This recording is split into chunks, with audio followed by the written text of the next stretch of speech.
और हमारे सामने इस प्रोग्राम में 6 स्पीकर हैं, जिसमें से सैयद तनवीर अहमद साहब जो डायरेक्टर हैं मरकजी तालीम बोर्ड के, वो इस प्रोग्राम को चेयर करेंगे। और ऑल इंडिया एजुकेशन मूवमेंट के ख्वाजा मोहम्मद शाहिद साहब भी इसमें चीफ गेस्ट के तौर पर मौजूद हैं। और प्रोफेसर अशरफ इलियान जो है डिपार्टमेंट ऑफ जामिया इस्लामिया के economic department of economics Jamia Islamia के हेड ऑफ डिपार्टमेंट हैं, वो हमारे चीफ गेस्ट हैं। और डॉक्टर जावेद आलम खान साहब जो कि डेवलपमेंटल इकोनॉमिक्स हैं, वो भी एक स्पीकर हमारे इस प्रोग्राम के रहेंगे। दबा शेरपा ये पीएचडी स्कॉलर हैं जेएनयू में, ये भी हमारे एक स्पीकर हैं। और centre for education research and training के डायरेक्टर रोशन साहब भी एक स्पीकर रहेंगे। तो तमाम स्पीकर्स का और जो ऑडियंस है उन सबका इस्तकबाल है। हम सब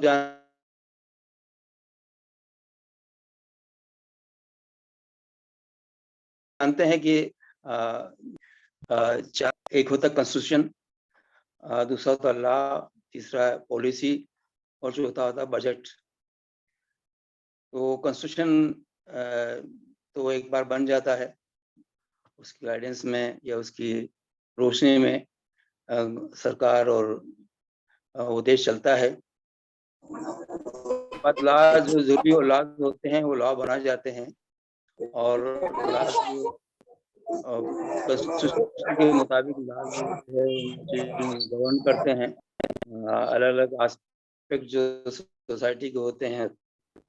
और फिर जो इलेक्शन के बाद जो सरकारें आती है वो अपनी पॉलिसीज कॉन्स्टिट्यूशन लॉ के मुताबिक ऐलान करती है कि हमारी पॉलिसीज क्या रहेंगी, और फिर उन पॉलिसीज के मुताबिक जो है वो प्लानिंग करती हैं और उसका बजट एलोकेशन करती हैं।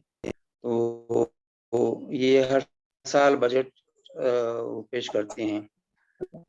जो इंडिया में पहली बार 26 नवंबर मिनिस्टर थे के मुकम सेठी, उन्होंने बजट पेश किया था। और अभी 2023 और 2024 का बजट हमारे सामने आया है, जो पहली फरवरी को पेश किया गया था। इस बजट पर काफी बहस हो चुकी है, क्योंकि 3 दिन गुजर चुके हैं, आज चौथा दिन है, 4 दिन गुजर चुके हैं। तो इस पर काफी मीडिया में भी बहुत कुछ आ चुका है और बहुत से प्रोग्राम्स भी हो चुके हैं, जिनके जरिए से डिफरेंट एस्पेक्ट्स जो बजट के हैं उस पर काफी डिस्कशंस हुआ है। कुछ पॉजिटिव चीजें भी लोगों ने देखी है, कुछ नेगेटिव चीजें भी देखी हैं। तो इस लिहाज से ये एक प्रोग्राम जो अभी हो रहा है, इसका स्पेशल सिग्निफिकेंस हमारे सामने ये है कि इसमें खास तौर से जो सोशल सेक्टर है और माइनॉरिटीज को लेकर भी हम लोग बात करना चाहेंगे, और उसमें भी जो एजुकेशनल एस्पेक्ट्स हैं उस पर ज़्यादा बात करना चाहेंगे। तो आज की जो शाम है उसमें हमें कुछ खास एस्पेक्ट्स से हमारे जो स्पीकर्स हैं वो ज़रूर बताएंगे। लेकिन ये कि अभी जो कॉमन मैन के लिए जो बजट आता है वो तो ये समझता है कि इसमें किस चीज़ की प्राइस कितनी बढ़ेगी कितनी घटेगी, या फिर वो देखता है कि वेलफेयर में क्या रखा गया है, वेलफेयर की कौन सी स्कीम को गवर्नमेंट सपोर्ट कर रही है, कौन सी स्कीम को सपोर्ट नहीं कर रही है। तो कॉमन मैन के लिए तो बजट ऐसा ही है, लेकिन जो एक्सपर्ट्स हैं उनके लिए ये बहुत अहम बात है कि जो गवर्नमेंट की फ्लैगशिप जो स्कीम्स हैं उसको देखना चाहिए, और कोर ऑफ सेंट्रल स्कीम्स जो कहलाती है 6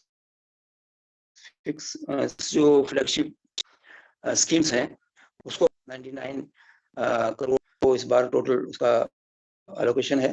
तो इस तरह से जो फ्लैगशिप स्कीम्स हैं उसमें 13% जो है डाउन हम देखेंगे, इस बजट में डाउन ट्रेंड है। मनरेगा का काफ़ी बजट कम हुआ है, लेकिन इसी में पीएम आवास का बजट बढ़ा है। तो फ्लैगशिप जो है जो स्कीम है गवर्नमेंट की जो मेन होती है, उसमें हम देखेंगे 13% बजट कर्टेल हुआ है। एक और तरह से हम देखना चाहेंगे इस बजट को कि बजट में जो डेवलपमेंट के जो मेन एस्पेक्ट्स होते हैं, जिसमें हेल्थ और एजुकेशन बहुत इम्पोर्टेंट होता है, और उस पर कितना एलोकेशन है, क्या एलोकेशन किया गया है, क्या वो मुनासिब है।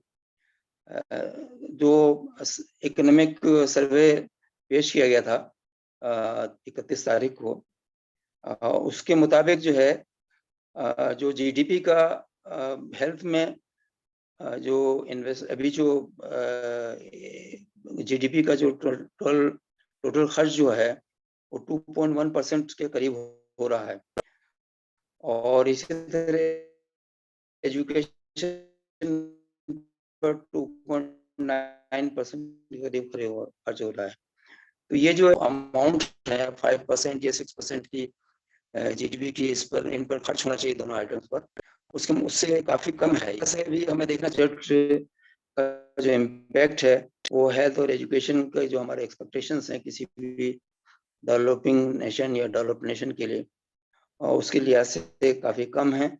और इसमें क्या हो सकता है, इसी से वेलफेयर स्कीम्स को अगर हम देखें तो जो सस्टेनेबल डेवलपमेंट गोल्स के हमारे कमिटमेंट्स हैं, इंटरनेशनल कमिटमेंट 17 जो यूएनओ के दिए गोल्स हैं, 17 गोल्स, इसमें इंडिया को उन सबको पूरा करना है। तो एसडीजीज के टारगेट्स के को लेकर अगर हम देखें तो जो वेलफेयर स्कीम्स हैं और जो खास तबकात हैं उनके लिए जो एलोकेशंस हैं उनमें भी काफ़ी उलटफेर हुई है इस बजट में। जैसे वुमेन एंड चाइल्ड डेवलपमेंट में डिक्रीज हुआ है बजट। फार्मर्स को लेकर बहुत सी स्कीमें जो है वो कम हो गई हैं। इसी तरह जो अगर हम देखें तो उनका बजट तो इंक्रीज हुआ, लेकिन उसमें मेनली जो बजट इंक्रीज हुआ है वो एकल मॉडल रेजिडेंशियल स्कूल्स को के मद में हुआ है। शेड्यूल कास्ट का जरूर बजट जो है करीब 34% बढ़ा है। इसी तरह माइनॉरिटी जो इंडिया के करीब 20% की आबादी है, उनका बजट पहले से बहुत कम था और इस बजट में 38% से ज्यादा जो है डाउन टर्न हम देखते हैं। तो ये एक जनरल एक ओवरव्यू है जो बजट का हमारे सामने रहे, ताकि हम डिस्कशन को आगे बढ़ाएं और जो फ्यूचर है हमारा या जो डायरेक्शन है बजट की और गवर्नमेंट पॉलिसीज की उसको समझ सकें, और अगर कोई इंटरवेन का मौका हो तो हम इंटरवेन कर सकें। तो मैं आज शाम के पहले स्पीकर प्रोफेसर अशरफ इलियास साहब से, जो कि हेड ऑफ डिपार्टमेंट है department of economics Jamia Islamia के, उनसे गुजारिश करूंगा कि वो अपने व्यूज को रखें। स्पीकर्स के लिए 10 से 15 मिनट का टाइम है और हम चाहेंगे कुछ टाइम जो है जनरल डिस्कशन के लिए बचाया जा सके। बहुत बहुत शुक्रिया। प्रोफेसर इलियास साहब। Assalamu alaikum and good evening to all. Am I audible? Yeah, you are audible. Yes, you are audible. Okay. So Union Budget 2023-24. When we discuss about it, we must understand the background in which it has been working. This budget has been presented in a time where indications of a recession in world economies are looming large. For instance, IT companies have started laying off their employees. Very recently, IBM has laid off almost 12,000 of its employees, and many more IT companies are following suit. Even the Global Risk Report of 2023 and the RBI's own Financial and Stability Report 2022 acknowledges the grim future of the world. Not only that, even the domestic economy is not in a good shape. Higher inflation, unemployment, growing inequality, all these are, affecting the economy. In this context only, we have to analyze the budget. Also, the budget had promised that it is a Sabka Saath, Sabka Vikas. So whether, this budget fulfill that Sabka Saath, Sabka Vikas promise or not, that also we have to see. So there are some positive points of the budget that, it has given more emphasis on capital expenditure. The allocation, there has been an allocation of 10 lakh crores a 33% jump from this fiscal budget estimate. So if one adds almost 3.7 lakh crore set aside for grants in aid to states for the creation of capital assets, this is a very important higher side expenditure in which it will have a long run impact on the economy. And budget has given some soaps to the middle class by changing the income tax slab, but that will be, I think, very marginal benefit to the middle class. Anyhow, that has also touched upon by the finance minister. And very important initiatives are taken in agriculture and allied sectors, building of digital infrastructure, and a very important fund known as Agriculture Accelerator Fund, targeting funding for animal husbandry, dairy, and fishery sector, and setting up a widely available storage capacity. This is a very good initiative by this budget. And if you look at the health sector, the new medical colleges, new research programs in pharmaceutical industries, joint public and private medical research with selected ICMR labs, etc., are also promised. In the case of education, the budget has promised to revamp the teachers training programs in the country, and also promised to start national digital library and village and panchayat level libraries from the state's initiative for it will be prioritized.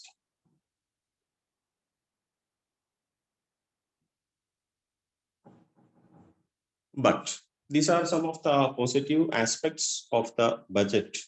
But there are some gray areas, like as Agwan Saab has already pointed out, the cut in budget for the social spend sector, particularly the flagship program NREGS, Mahatma Gandhi National Rural Employment Guarantee Program, is a cause for concern.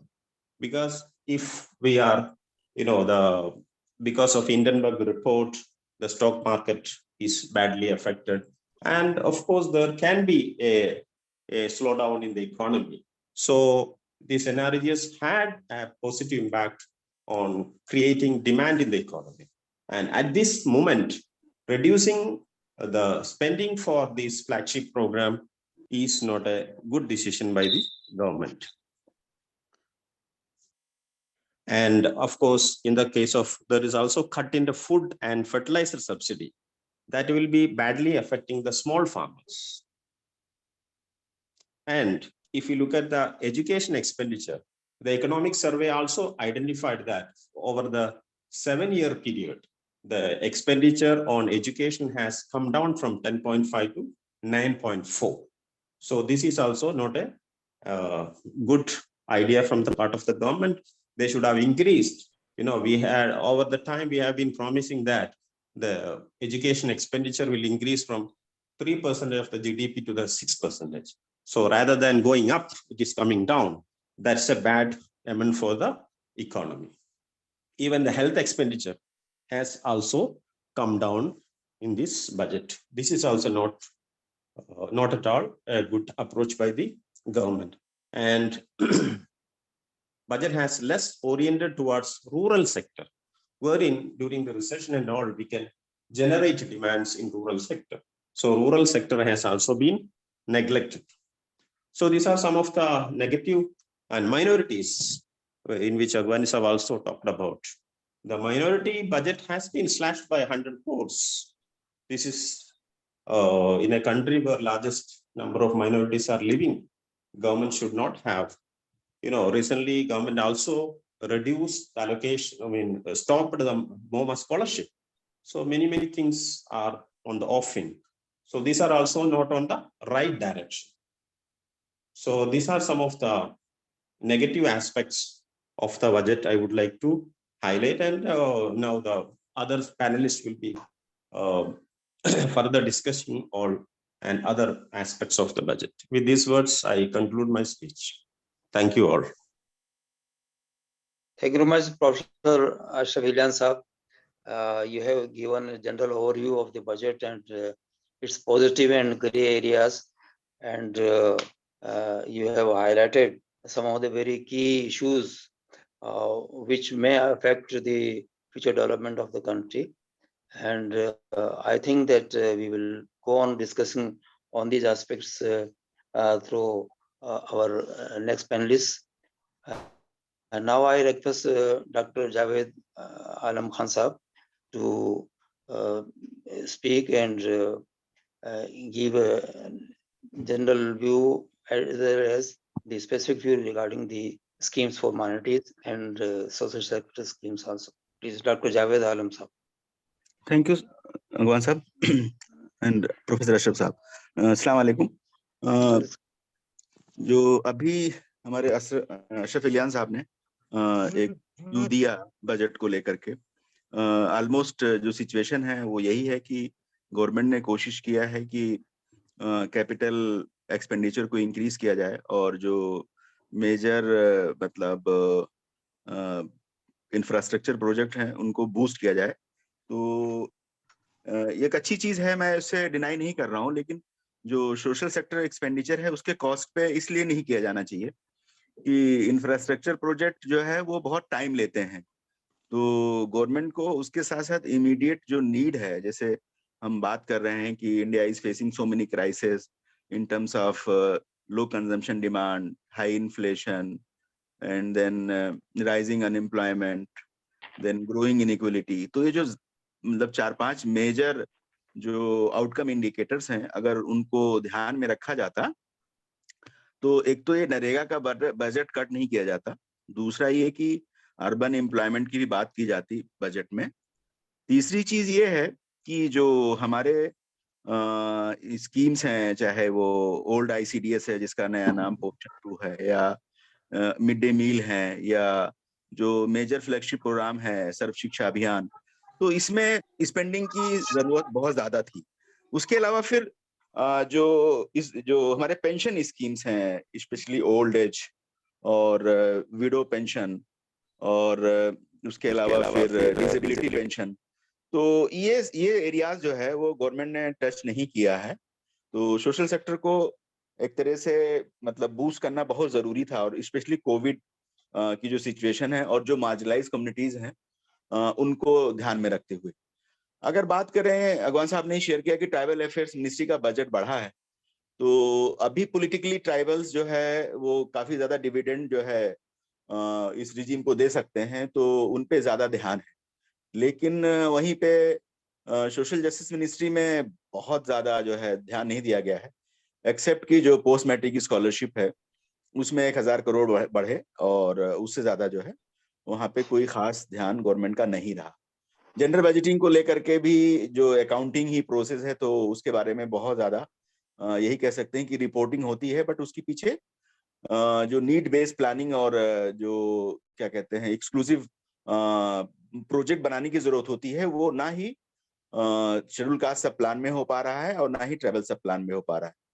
फिर बात करते हैं हम लोग की जो specially government का जो मतलब प्लान है, या जो NAP का मतलब सपना है कि हम लोग एजुकेशन को मतलब 6% ऑफ GDP देंगे, या हेल्थ को WHO या दूसरे ऑर्गेनाइजेशन के स्टैंडर्ड के हिसाब से 3% ऑफ GDP देंगे. तो वो चीजें जो हम पिछले 10-12 साल से कहते आ रहे हैं, मुझे लग रहा है वो सिचुएशन सेम ही है.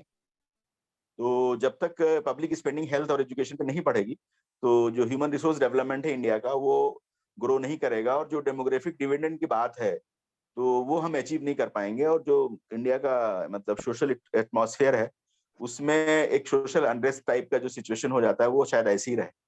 तो ये बहुत जरूरी था इन दोनों पे ध्यान देने की. और रहा ये कि जो माइनॉरिटी बजट्स के बारे में हम बात करें, तो चूंकि मैं यहाँ बहुत सारे डेटा फैक्ट देने की कोई जरूरत नहीं है और रिपोर्ट्स काफी अवेलेबल हैं, तो माइनॉरिटी बजट्स की बात करें, तो जो हमारा पुराना एक्सपीरियंस है इस सेक्टर को मतलब देखने का, या इस सेक्शन ऑफ द पॉपुलेशन को देखने का, तो जो पॉलिसीज हैं वो हम सबको पता है कि वो बहुत लेट से ही फॉर्मुलेट हुई और इम्प्लीमेंट हुई, और 2004-5 के बाद प्राइम मिनिस्टर 15 प्रोग्राम, जो न्यू 15 प्रोग्राम है वो शुरू किया गया, जिसमें ये था कि हमारे जनरल सेक्टर मिनिस्ट्रीज माइनॉरिटीज को 15% शेयर देंगी. चाहे वो बजट एलोकेशन हो या जो फिजिकल टारगेटिंग हो। उसी तरह से क्रेडिट फैसिलिटीज में 15% का एलोकेशन होगा, जॉब्स पब्लिक जो एम्प्लॉयमेंट है उसमें शेयर होगा। लेकिन ये किसी हद तक बहुत अच्छी स्ट्रेटेजी थी और मतलब अच्छा विजन था, लेकिन वो 3-4 साल के मतलब इम्प्लीमेंटेशन के बाद वो फोकस लूज हो गया और इधर वो पूरी तरह से डिफंक हो चुका है। तो माइनॉरिटीज के लिए कुल मिलाकर के जो मतलब फिजिकल स्पेस था या जो फाइनेंशियल रिसोर्सेज बचे थे वो मिनिस्ट्री ऑफ माइनॉरिटी अफेयर्स का ही था। और जनरल सेक्टर की रिपोर्टिंग भी काफी बंद हो गई है, मगर मैं ऐसा नहीं कह सकता कि जनरल सेक्टर से माइनॉरिटीज फायदा नहीं उठा रहे होंगे, बट उसके लिए हमें थोड़ा सा रिसर्च और डेटा कलेक्शन और एविडेंस मतलब बिल्डिंग की जरूरत है। माइनॉरिटी अफेयर्स मिनिस्ट्री का अगर आप ट्रेंड देखें तो मिनिस्ट्री 2006 से बनी और ऑलमोस्ट अगर आप देखें तो एक लंबा अरसा गुजर गया, मतलब 2006 से हम 2023 में आ गए। लेकिन ये मतलब जो शुरुआत थी 600-700 से शुरू होकर और 5000 के आसपास मिनिस्ट्री का बजट रहा। तो उसकी सबसे बड़ी वजह यह है कि कोई भी बजट बढ़ने के लिए जो हमारे डेवलपमेंट इंटरवेंशंस हैं उनमें चेंजेस आनी चाहिए, हालात के हिसाब से, इन्फ्लेशन के हिसाब से, नीड के हिसाब से। तो गवर्नमेंट ने, जैसे अगर आप बात करें, मल्टी सेक्टोरल डेवलपमेंट प्रोग्राम शुरू हुआ तो एक टाइम में उन्होंने बेसलाइन सर्वे किया 11 5 ईयर प्लान में, 12th में किया नहीं, 12th के बाद 5 ईयर प्लान ही खत्म हो गया और अब इधर कोई बेसलाइन सर्वे हुआ नहीं। तो ऐसे फिक्टिशियस तौर पे जो है एरियाज बढ़ाए गए, प्लानिंग बहुत पुअर रही। और उसके अलावा फिर जो सोशल इंफ्रास्ट्रक्चर थे, जो अभी जन विकास कार्यक्रम है, उसको बहुत हद तक यूज भी नहीं किया गया। तो ये हुआ कि जो गवर्नमेंट ने डिफरेंट गाइडलाइंस थी उनको कहीं मतलब बहुत ज्यादा रिवीजन करके ध्यान नहीं दिया कि उसके लिए क्या फाइनेंशियल एलोकेशन होनी चाहिए। Post matric scholarship, pre matric scholarship, merit cum means, free coaching या जो भी स्कॉलरशिप थे, यही बड़े इंटरवेंशन थे मिनिस्ट्री ऑफ माइनॉरिटी अफेयर्स के। जन विकास कार्यक्रम, मल्टी सेक्टोरल डेवलपमेंट प्रोग्राम जो रिनेम्ड हुआ MSDP से, और फिर आप एजुकेशनल स्कीम, तो लगभग 70-80% जो बजट है वो इन्हीं इंटरवेंशन पे था, एरिया डेवलपमेंट प्रोग्राम और एजुकेशनल स्कीम पे। और फिर जो बचता था वो स्किल डेवलपमेंट प्रोग्राम से रिलेटेड था। कुछ इंस्टीट्यूशंस हैं माइनॉरिटीज के, तो उनको पैसा जाता था। प्री मैट्रिक स्कॉलरशिप को 2007-8 से या पोस्ट मैट्रिक स्कॉलरशिप में कोई रिवीजन नहीं हुआ। रिवीजन का मेरा मीनिंग है कि जो इंटाइटलमेंट है बच्चों को मिलना चाहिए, चाहे वो उनका मेंटेनेंस फी हो या ट्यूशन फी हो, उसको रिवाइज नहीं किया गया इन्फ्लेशन को देखते हुए। तो 15 ईयर्स जो है वो एक बहुत लंबा टाइम होता है, और उसमें अगर इन्फ्लेशन इंडेक्सिंग हो तो मुझे लग रहा है कि 200-300% जो है वो इंक्रीज हो सकता था इन पे, लेकिन वो चीज किया नहीं गया। मैं ये नहीं कहता हूं कि दूसरे स्कॉलरशिप प्रोग्राम में जो इंटाइटलमेंट है वो बहुत अच्छे हैं दलित या आदिवासियों के लिए, लेकिन इसमें तो बिल्कुल रिवीजन नहीं हुआ। जो पेरेंटल इनकम है उसको बढ़ाया नहीं गया। तो इसी तरह से बहुत खींच करके pre matric scholarship last year 1500 crore के आसपास उसका दायरा पहुंचा, और पोस्ट मैट्रिक स्कॉलरशिप का मामला वैसे ही रहा, इसलिए कि गवर्नमेंट ने ऑलरेडी इसमें फ्रेश स्कॉलरशिप के लिए कोटा फिक्स कर दिया था 30 लाख, 5 लाख, और रफली जो है 1-1.5 लाख मेरिट कम मीन्स में 2.25 लाख। तो उसकी वजह से ना ही हम बेनिफिशरीज मतलब गवर्नमेंट ने बढ़ाया, ना ही इंटाइटलमेंट बढ़ाया। एक और चीज ये थी कि जो पेरेंटल इनकम है उसका क्राइटेरिया भी बढ़ना चाहिए टाइम के हिसाब से, उसमें रिवीजन नहीं होगा तो जो नंबर ऑफ बेनिफिशरीज है वो भी नहीं बढ़ेंगे। तो इन सूरत हाल की वजह से मिनिस्ट्री का बजट नहीं बढ़ सका। फिर अभी जो सिचुएशन है कि 5000 करोड़ से 3000 करोड़ कर दिया गया, तो उसमें ऐसा नहीं है कि उन्होंने इंटरवेंशन सारे कट कर दिए, स्कीम्स बहाल हैं। अगर आप मौलाना आजाद नेशनल फेलोशिप को देखें तो जो भी है इस साल से स्कॉलरशिप नहीं मिलेगा, बट आने वाले दिनों के लिए उन्होंने जो पिछले साल का बजट था उससे थोड़ा कम एलोक किया है। प्री मैट्रिक स्कॉलरशिप को ऑलरेडी अनाउंस करके और फिर उसको रिस्ट्रिक्ट कर दिया 9-10 के लिए, उसकी वजह से 1000 करोड़ रुपए सेव किया। एक चीज समझ में जो नहीं आ रही है वो ये है कि एरिया डेवलपमेंट प्रोग्राम जो है वो ऑलरेडी सारी स्कीम्स का अप्रूवल हमारा जो 15 फाइनेंस कमीशन पीरियड है उसमें हो चुका है, जो कि 21 से लेके 26 के बीच का है। देन कोई कैबिनेट मीटिंग नहीं हुई और उसको कैसे ही जो है गवर्नमेंट ने रेस्ट्रिक्ट कर दिया, एक बहुत बड़ा सवाल है। देन फिर इसी बीच में जो हमारा जन विकास कार्यक्रम है, मतलब आप सबको पता है कि वो माइनॉरिटी जो कंसिडर्ड ब्लॉक्स, टाउन्स और हेडक्वार्टर्स हैं, उनका एक बहुत बड़ा यूनिट है। ऐसा नहीं है कि वो मतलब छोटा दायरा है। हजारों यूनिट में जो है 600 करोड़ रुपए का एलोकेशन, बात समझ में नहीं आती है।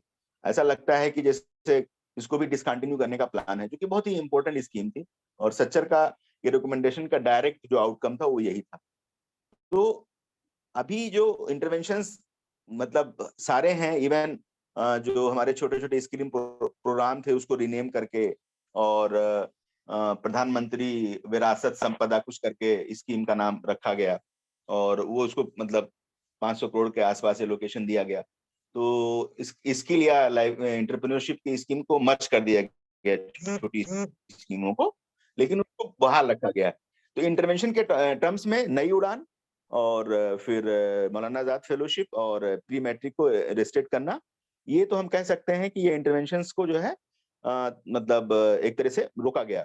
लेकिन जो और इंटरवेंशंस हैं जैसे मदरसा वाली एजुकेशन स्कीम है या मौलाना आजाद फाउंडेशन है, ये कंटिन्यू। तो इनमें एलोकेशन को जो है कम करने का इंडिकेशन यही है कि शायद जो है वो आने वाले दिनों में गवर्नमेंट इस पे ध्यान देना नहीं चाह रही है या नहीं देगी। ये चीजें सबको नोन हो चुकी हैं और मैं ये नहीं कहता हूं कि इस पे जो है क्या कहते हैं, इस इंटरवेंशन को लेकर के मतलब गवर्नमेंट को या हम सबको पता नहीं कि उसका इंटेंशन क्या है। ये सारी चीजें नोन है, इसमें कोई शक की बात नहीं है। और ये चीज दिमाग में है भी कि भाई प्रेशर ग्रुप ये कह रहा है कि भाई अपीजमेंट पॉलिसी अभी भी है बीजेपी में, मिनिस्ट्री बरकरार है, 5,000 करोड़ के एलोकेशन हो रहे हैं। ये सारे दबाव के बावजूद भी हमारा कॉन्स्टिट्यूशनल राइट है और हमें इस पे मतलब पूरी कोशिश करनी चाहिए कि हमें इस चीज को रेस करना चाहिए। और रेस करने का मतलब ये कि हमारे पास अपॉर्चुनिटीज क्या है, सबसे अहम चीज ये। तो हमारे पास अपॉर्चुनिटीज में अगर देखें तो अभी पार्लियामेंट जो है का रेसेस होगा और उसके बाद रिकन्वीन होगी। तो रेसेस पीरियड में जो भी डिमांड फॉर ग्रांट्स हमारे जो मतलब कंसोलिडेट होके यूनियन बजट होते हैं, बनते हैं, तो वो पार्लियामेंट्री स्क्रूटनी का हिस्सा है। तो डिपार्टमेंटरी स्टैंडिंग कमेटी जो है वो उस पे सिटिंग करेगी और 2-3 सिटिंग होगी कम से कम और उसको स्क्रूटनाइज करेगी। तो ये सवाल वो पूछेगी कि भाई क्यों ऐसा क्यों हुआ। तो वो सवाल किससे पूछेगी? सवाल जो है वो एग्जीक्यूटिव से पूछेगी, तो मिनिस्ट्री ऑफ माइनॉरिटी अफेयर्स के ऑफिशियल्स उसको अपना जो है रिस्पॉन्ड करेंगे। तो अभी हमारे पास 2 लेवल पे कोशिशें हो सकती हैं। मीडिया, ऑफ कोर्स मीडिया में तो जो मैंने मतलब देखा है कि काफी इस चीज को रेज किया गया है और मे बी रेज करने से फायदा भी है, नुकसान भी है, जो भी है उसका तो कुछ कहना मुश्किल है। बट जो एग्जीक्यूटिव है उससे मिलना जरूरी है कि भाई क्या रीजन है। अगर आप प्री मैट्रिक स्कॉलरशिप को पैरिटी में रख रहे हैं तो जो और स्कीम है उनसे क्या प्रॉब्लम है, जन विकास से क्या प्रॉब्लम। जन विकास का तो कोई मतलब ऐसा मामला नहीं था एससी एसटी से रिलेटेड। एससी एससी में भी एरिया डेवलपमेंट प्रोग्राम चलाए जा रहे हैं, लेकिन ये 600 करोड़ एलोकेशन के पीछे वजह क्या है। इसी तरह से जो मदरसा फाउंडेशन प्रोग्राम है, स्टेट्स जो है वो अपना स्टेट शेयर दे रही हैं, सेंटर को क्या प्रॉब्लम है। मौलाना आजाद फाउंडेशन है तो जो मेरिट का मीन्स है। तो इस तरह की जो स्कीम्स हैं इनको कैसे मतलब आगे आने वाले दिनों में रिटर्न करवाना और जो एलोकेशन है उस पे थोड़ा पार्लियामेंट्री स्टैंडिंग कमेटी पूछे कम से कम मिनिस्ट्री से, इसलिए कि उसमें तमाम पार्टीज के उसमें मेंबर ऑफ पार्लियामेंट होते हैं। तो हमको कोशिश तो देखिए, एक तो ये मुस्लिम इशू ना बनाया जाए, इसको माइनॉरिटी इशू है। तो तमाम जो एमपीज पंजाब से आते हैं या साउथ से आते हैं माइनॉरिटीज के, वो भी हों, लाइक माइंडेड भी हो सकते हैं, अपोजिशन पार्टीज भी साथ दे सकती हैं। तो इसको कैसे जो है एक तो स्टैंडिंग कमेटी के लेवल पे इस चीज को ले जाया जाए। दूसरा ये कि एमपीज कैसे जो है हमारे साथ आए और हम इस पे एक मतलब उनको थोड़ा सा इस चीज को लेकर के अवेयर कर पाए और उनको मतलब मोटिवेट कर पाए कि ये इस चीज को रेस करें। तो आने वाले दिनों में शायद ये चीजें रिटेन की जा सकती हैं। दूसरा एग्जीक्यूटिव के साथ भी थोड़ा कोशिश होनी चाहिए कि उनको प्रपोजल देना और उनको थोड़ा उनसे मीट करना। मुझे लगता है कि इन चीजों के लिए थोड़ा टाइम मतलब देने की जरूरत है। तो अभी चूंकि और भी स्पीकर्स हैं और डिस्कशन भी हो सकता है, तो चीजें नोन है काफी, तो मैं इसलिए ज्यादा और इस पे नहीं टाइम देना चाह रहा था। तो बहुत बहुत शुक्रिया अगवान साहब, और बाकी कुछ सवालात होंगे तो उसको लिया जाएगा। तो अस्सलाम वालेकुम। जी वालेकुम। डॉक्टर जावेद साहब थोड़ा ये इसको समझा दीजिए कि पोस्ट मैट्रिक स्कॉलरशिप जो है वो तो 515 करोड़ से 1065 करोड़ यानी करीब डबल की है इन्होंने, लेकिन मेरिट का मींस स्कॉलरशिप जो है जो प्रोफेशनल कोर्सेज के लिए होती है उसको 358 करोड़ से 44 करोड़ कर दी है। तो क्या ये पोस्ट मैट्रिक स्कॉलरशिप में कवर होंगे ये लोग या नहीं? क्या आप अंदाजा क्या लगा सकते हैं कि क्या दोनों को नहीं कवर नहीं, एक साथ मिला दिया है या नहीं अलग कवर अलग? हो पाएंगे, नहीं कवर हो पाएंगे इसमें। और ये सवाल आपका इम्पोर्टेंट सवाल है। और मेरिट का मीन्स जो है वो स्कॉलरशिप बेसिकली मुझे थोड़ा चेक करना पड़ेगा, अदर कम्युनिटीज के लिए नहीं है। तो ऐसा हो सकता है कि आने वाले दिनों में ये कहा जाए कि चूंकि इसका फंड हमने उसमें डाल दिया, बट जो 4 कैटेगरी है कोर्सेज की, तो उसमें मुझे नहीं लगता है कि जो इसका डिजाइन था उसमें जब तक गाइडलाइन ना चेंज की जाए, जी गाइडलाइन ना चेंज की जाए पीएमएस की जो अभी एग्जिस्टिंग है, तब तक उनको एकोमोडेट करना आसान होगा। क्योंकि पोस्ट मैट्रिक में अमाउंट तो काफी है, लेकिन ये मेरिट का मींस के जो बच्चे हैं प्रोफेशनल कोर्सेज के, अगर वो कवर नहीं होंगे उसमें जी तो बिल्कुल सही कह रहे हैं आप। बहुत बड़ा नुकसान हाँ होगा ये, क्योंकि जो नहीं ये मेडिकल और जी इंजीनियरिंग और रिसर्च कोर्स कर रहे हैं वो ड्रॉप आउट हो जाएंगे और वो हाँ जनरल हाँ जो पोस्ट मैट्रिक में उससे बढ़ जाएंगे वो। जी जी बिल्कुल बिल्कुल बिल्कुल सही कह रहे हैं आप। और ये इसको थोड़ा प्रोब करने की जरूरत है।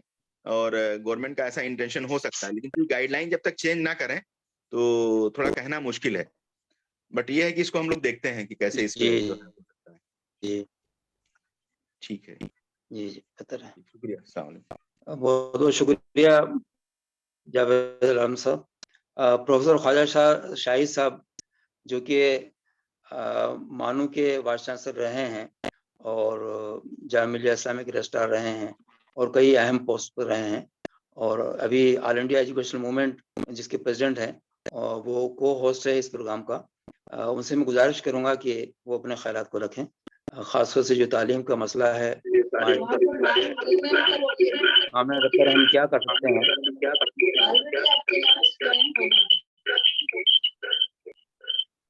दाऊद साहब प्लीज आपका म्यूट कर दें अगर सब लोग, तो फिर ये बैकग्राउंड से जो आवाजें आ रही हैं तो वो नहीं आएंगी इतनी करके जी जी अपने करके। तो अगवान साहब बहुत बहुत शुक्रिया, और तमाम प्रोग्राम में शामिल लोगों को मेरा सलाम अर्ज है।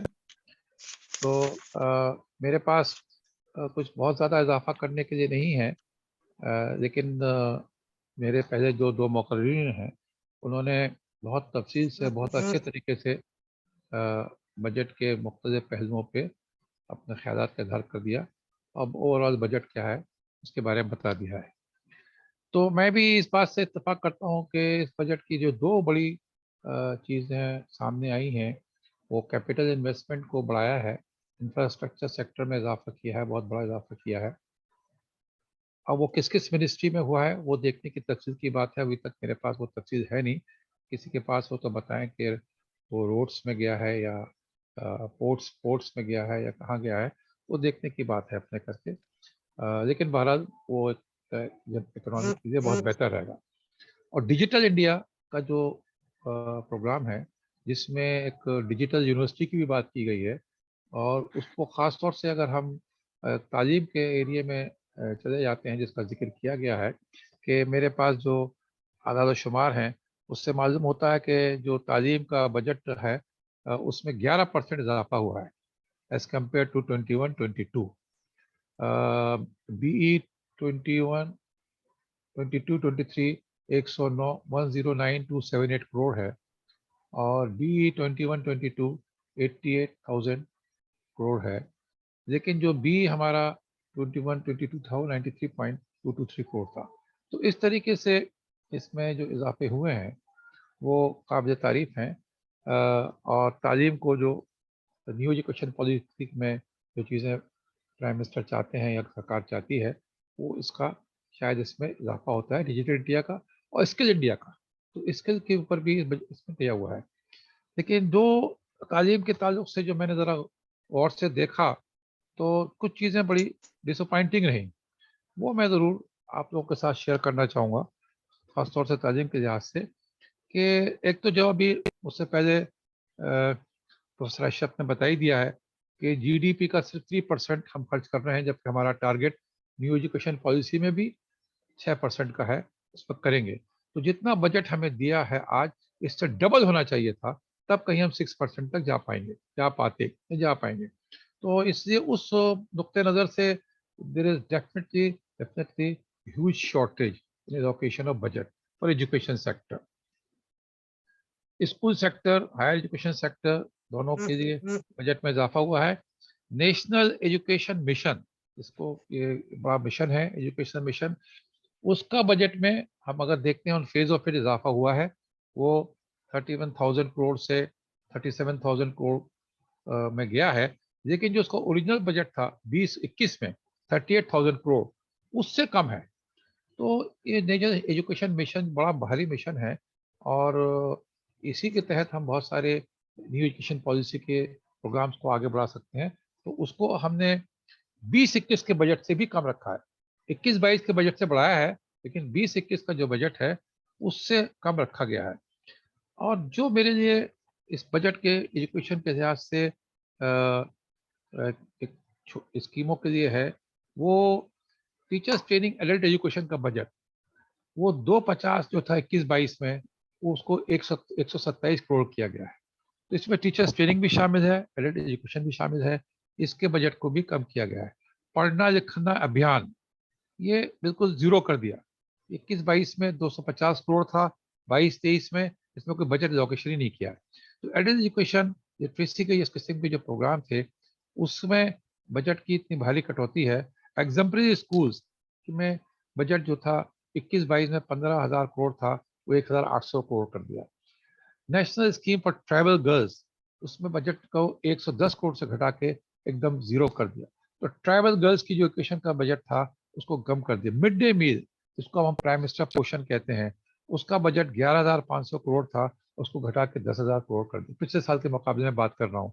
तो एजुकेशन का जो हमें बढ़ा हुआ बजट दिखता है, ये जो हमें 11% से ज्यादा 11.4 to 11.10% increase from the previous year 21-22 to 22-23 is mainly on digital India and skill programme and e learning. तो बाकी जो हमारे ये प्रोग्राम जिनका मैंने अभी जिक्र किया, इसमें टीचर्स ट्रेनिंग एडल्ट एजुकेशन शामिल है, इसमें ट्राइबल एजुकेशन बच्चों की शामिल है, उस सब पे सब्सटेंशियल कटौती की गई है। तो ये सारे प्रोग्राम हमारे एडवर्सली अफेक्ट होंगे। अब डिजिटल इंडिया का जो कंसेप्ट, ये डिजिटल यूनिवर्सिटी है, जरूर एक वेलकम स्टेप है और ये जरूर हिंदुस्तान के लिए फायदेमंद रहेगा। डिजिटल यूनिवर्सिटी या डिजिटल लाइब्रेरी की बात हो रही है, या वन टीवी के जो प्रोग्राम था, वन क्लासरूम वन टीवी का प्रोग्राम था, उसमें नंबर ऑफ कवरेज एरिया बढ़ा दिया गया है। ये जरूर काबिल तारीफ है और इसको हमें फायदा उठाना चाहिए। और यूनिवर्सिटीज, इसके लिए जितनी भी हायर एजुकेशन की यूनिवर्सिटीज हैं, क्योंकि इसमें पब्लिक सेक्टर से भी कॉपरेशन की बात की गई है और यूनिवर्सिटीज में लैब बनाने की बात की है, तो हमारी जो यूनिवर्सिटीज हैं उनको इसमें कम्पीट करना चाहिए। मैं समझता हूँ कि इस बजट का डिजिटल इंडिया और डिजिटल एजुकेशन का एक बड़ा थ्रस्ट है। बाकी जिस एरियाज का मैंने जिक्र किया, वो थ्रस्ट जो हमें नहीं दिखता है, उसकी तरफ करना चाहिए। खास तौर से यूनिवर्सिटी एजुकेशन के लोग हैं और स्कूल एजुकेशन के लोग हैं, उनको इसकी फिक्र करने की बात। एक्सपेंडिचर बजट की तो बात मैं ज़्यादा इसलिए नहीं करूँगा कि लोगों ने बात कर दी है और ब्रॉड पिक्चर हमारे सामने आ रही है। मेरा कंसर्न जो है वो है रिसीट बजट, रेवेन्यू बजट। तो रेवेन्यू बजट के ऊपर हम लोग कभी ज़्यादा तवज्जो नहीं देते हैं। जो इंडियन इकोनॉमी या इंडियन फिस्कल मैनेजमेंट की जो बात है, उसमें अगर आप देखेंगे तो हमारा 38% of income revenue receipt is from borrowing. ये बोरोइंग का जो फैक्टर है हमारा 38%, and next is 17% coming in from GST, and next is coming 5% or something is coming from disinvestment. तो डिसइन्वेस्टमेंट का जो हाल है, अब LIC को हमने डिसइन्वेस्टमेंट करना चाहा था, पिछले 2-3 साल से LIC को कॉर्पोरेशन से उसको PSU में कन्वर्ट किया, उसके शेयर मार्केट में फ्लोट किए। शेयर की जो कॉस्ट थी जितनी रखी गई थी इनिशियल, मार्केट में जब आई वो कॉस्ट उससे गिर गई। और अब जो ये क्राइसिस आया है हाइडेनबर्ग के थ्रू, तो LIC और दूसरे जो सबसे बड़ा हमारा वो है, उसके शेयर की वैल्यू इतनी कम हो गई है, बुरा हाल है, हम सब जानते हैं, मार्केट में चर्चा हो रही है। तो मुझे पूरा शुबा है कि जो हमारा डिसइन्वेस्टमेंट का टारगेट होगा, वो कैसे हम इसको पूरा कर पाएंगे। LIC के अलावा हमारे पास इस वक्त इस साल में कोई बड़ी कंपनी नहीं है जिसको हम डिसइन्वेस्टमेंट करके अर्निंग कर सके। एयर इंडिया वगैरह हम उसको ऑलरेडी पिछले साल में पूरा कर चुके हैं उसका disinvestment. Borrowing is big concern. और ये जो दुनिया भर में रिसेशन की बात प्रोफेसर अशरफ ने बात की, श्रीलंका क्राइसिस हम देख चुके हैं। ये जो बोरोइंग से ही चाइना से बोरोइंग किया और उसकी वजह से जो प्रेशर आया है वो एक मॉडल एक सिचुएशन हमारे सामने है, जिसमें बहुत से इकोनॉमिस्ट अपना शुबे का इजहार कर चुके हैं। अगर बोरोइंग इतनी तरीके से बढ़ती रही तो इंडियन जो फिस्कल मैनेजमेंट है, जो डेफिसिट है, जो जितना होना चाहिए बजट में फिस्कल मैनेजमेंट में, वो बढ़ जाएगा। तो इसी के साथ साथ जो एक बड़ा एक्सपेंडिचर का हमारा सेक्टर है वो सर्विसिंग ऑफ डेट है। सर्विसिंग ऑफ डेट जो है is our big expenditure is on servicing of debt. 20% of our expenditure is on servicing of debt. तो जितना हम खर्च कर रहे हैं, 5 रुपये अगर खर्च करते हैं तो 1 रुपया जो है वो हमें कर्जा अदा करने में चला जाता है। तो उधर से 38% का वो बोरोइंग बढ़ रहा है और इधर से हमारा खर्चे का जो ये जो सर्विसिंग ऑफ डेट है या इंटरेस्ट पे करने का डेट का जो सेक्टर है is also increasing. This is a big point of concern for fiscal management by the finance minister. Perhaps this is the biggest concern. I think she has not addressed this issue and it has not been discussed thoroughly. So the crisis of the previous year, I do not have the figure with my hand. 21-22, of course, the trend is shown that the deficit or the gap between the income and expenditure is widening. So my concern is more on the receipt budget and concern budget and spending, borrowing and disinvestment and GST. Now GST is concerned. There is 21-22. The targeted GST was 1.5 lakh crore per month. Except 2 months, as far as my figures which were available to me about a month back, except 2 months, this target was never achieved. It has never touched 1.5 lakh crore per month receipt of GST. It may also reflect on the performance of our economy, on manufacturing, etc. But it's not coming as much as we expecting. And then the issue of sharing GST with the state is creating crisis, because as much of GST is not coming as it's targeted, it's affecting sharing with the state also. So here is a big issue on receipt or income budget, where you are not getting as much money either from disinvestment, you have to go for more and for more borrowing, and it's not coming from your say other income tax, other is corporate tax, and now it is as I said, GST. So in all these sectors, there is a big question mark. Corporate tax is also. I think there is some disturbance. I think there's some disturbance. So, friends, the expenditure part of the budget we have discussed. I just wanted to draw attention toward the revenue and receipt part of this and the management of the deficit and the fiscal part of it. There are big question mark. And as Professor Ashraf has also pointed out, they talk about the recession and international recession and unemployment will be difficult to manage if this trend of receipt continues and it's not checked and it's not handled. It all depends on the progress of economy, development of economy, growth of economy, then only your receipt will increase. If receipts are not increasing, depending more on borrowing, it shows our economy is a question mark on our economy itself. तो ये तो बात मैंने receipt budget के बारे में जो मेरे कंसर्न थे मैंने आप लोगों से शेयर करे। लेकिन जावेद साहब एक बात मैं आपको और सबकी तरफ तवज्जो कराऊंगा कि जो मैंने भी पढ़ा अखबारों में बहुत चर्चा भी हुई है इस बीच में और डिस्कशन भी हुए हैं कि जो माइनॉरिटी मिनिस्ट्री का बजट इस बार B22-23 है वो RE21-22 से ज्यादा है। B21-22 से तो बहुत कम है, लेकिन उसको जो रिवाइज एस्टीमेट किया गया था तो उसमें जो बजट रखा गया था उससे ये ज्यादा ही है। तो एक क्वेश्चन मार्क इस पे ये भी आता है कि performance of the sector, performance of the scheme, delivery system.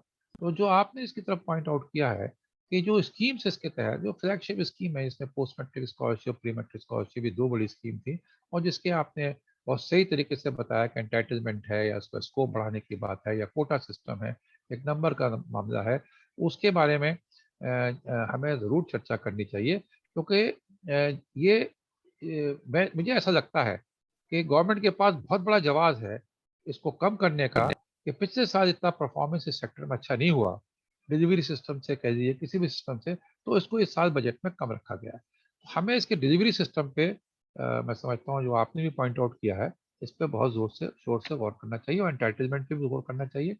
और again I fully agree with you, it's not a Muslim issue, it's not a communal issue, it's a national issue. If there are programs, if there are schemes, we must look at that, why they are not being implemented as they are designed.